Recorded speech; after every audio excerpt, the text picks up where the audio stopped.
Ahora que ya conocemos las figuras planas, que eran aquellas que solamente tenían dos dimensiones, vamos a dar un salto a la tercera dimensión y vamos a conocer los cuerpos geométricos más importantes y cuáles son sus elementos. ¿Qué son los cuerpos geométricos? Pues un cuerpo geométrico es una figura geométrica que tiene tres dimensiones: alto, ancho y largo. Por lo tanto, de los cuerpos geométricos puede calcularse, además del área de su superficie, pues podemos calcular el volumen que encierran.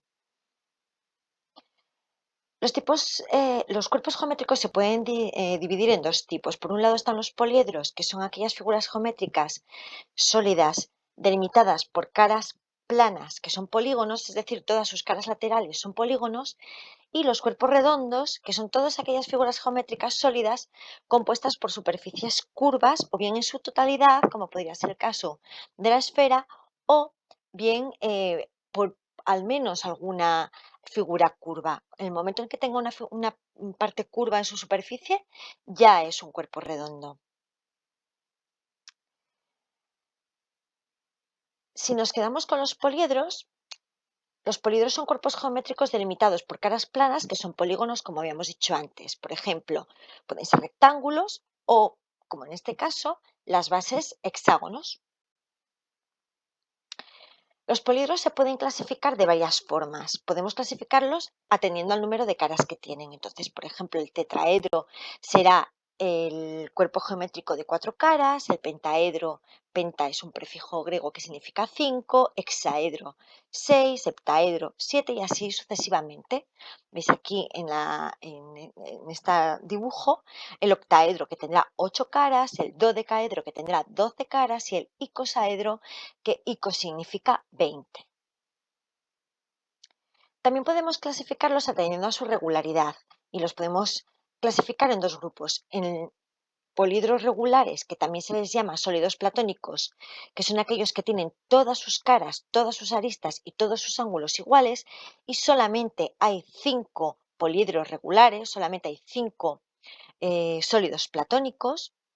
O irregulares, que son todos los demás, son todos aquellos en los que no todas las caras son polígonos idénticos.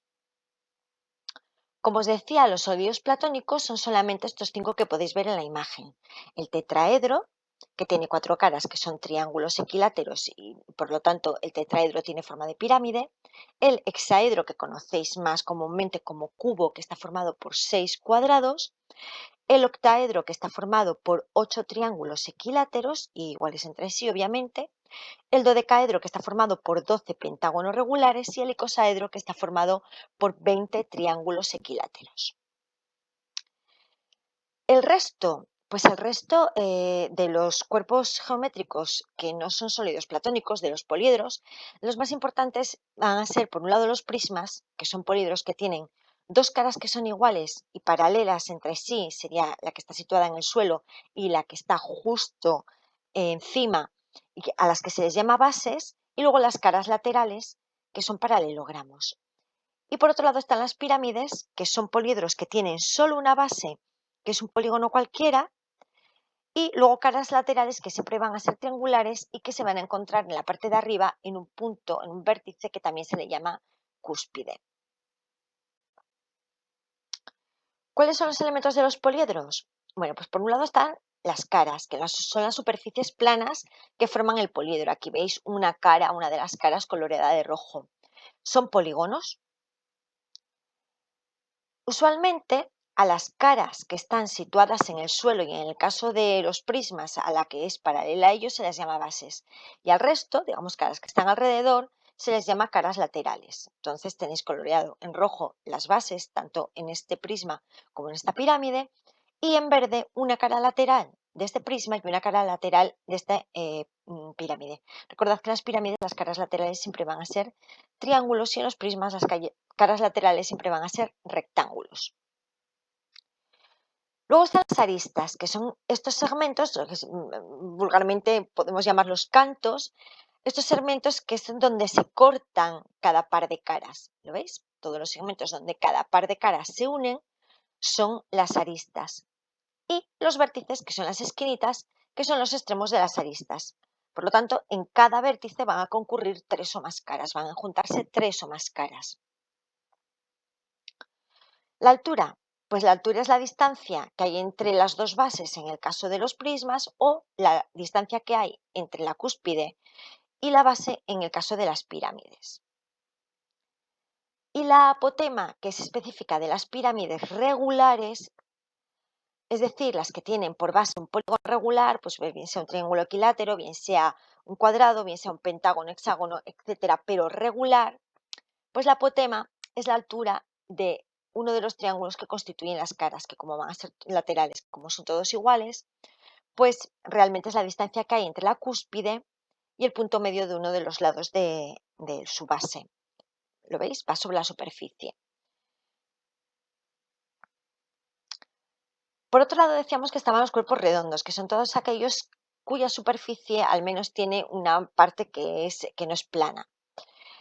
Cuando un cuerpo redondo lo conseguimos haciendo girar una figura plana alrededor de un eje, lo llamamos cuerpo de revolución, y los 3 principales cuerpos de revolución son el cilindro, que tiene forma de vaso, de latita de Coca-Cola, el cono, un cono de helado, por ejemplo, y la esfera, una pelota. Pues estas son las 3 cuerpos de revolución más conocidos. El cilindro lo obtenemos haciendo girar un rectángulo sobre una de sus aristas, sobre uno de sus lados, mejor dicho. ¿Lo veis? Al hacerlo girar, construimos un cilindro. El cono lo construimos haciendo girar un triángulo sobre uno de sus lados y la esfera haciendo girar una semicircunferencia sobre su diámetro. Los elementos del cilindro, pues por un lado son dos bases que van a ser dos círculos iguales de radio r, la altura, que es la distancia entre los dos círculos, entre las dos bases, y después la superficie lateral, que si nosotros lo que rodea el cilindro lo desplegamos, lo que nos queda es un rectángulo que va a tener por altura la misma altura que el cilindro, y la base va a coincidir con la longitud de la circunferencia de la base. Es decir, la base va a medir 2 por pi por r, que es como se calcula la longitud de la circunferencia. Daros cuenta que esto tiene que poder dar la vuelta alrededor de la base. El cono, pues el cono está constituido por una base que va a ser un círculo de radio r y una superficie lateral que va a ser un sector circular. Para decirlo comúnmente, pues va a tener la forma de un quesito o de un trozo de pizza. Luego tenemos el vértice, tenemos la altura, que es la distancia entre el vértice y la base, y la generatriz, que es la distancia que hay desde el vértice hasta un punto de la superficie de la circunferencia de la base. Es decir, la altura va por dentro y cae justo en el centro de la base, sin embargo la generatriz se mide sobre la superficie del cono.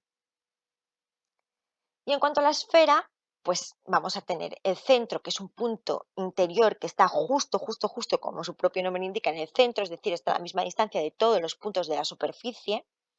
El radio, que es la distancia entre ese centro y la superficie.